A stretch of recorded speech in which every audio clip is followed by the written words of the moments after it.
अंबड कृषी उत्पन्न बाजार समिती येथे मराठवाडा मुक्तीसंग्राम दिन मोठ्या उत्साहात साजरा करण्यात आला। यावेळी सभापती अवधूत नाना खडके यांच्या हस्ते ध्वजारोहण करण्यात आले।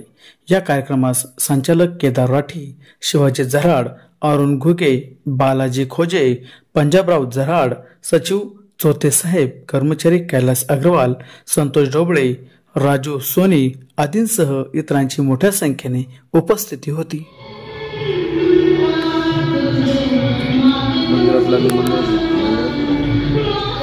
अवधूत रामभाऊ खडके, सभापती कृषी उत्पन्न बाजार समिती।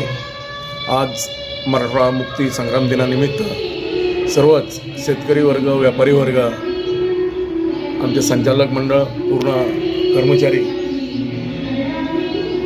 यांना मराठवाडा मुक्ती संग्राम दिनानिमित्त मी शुभेच्छा देतो।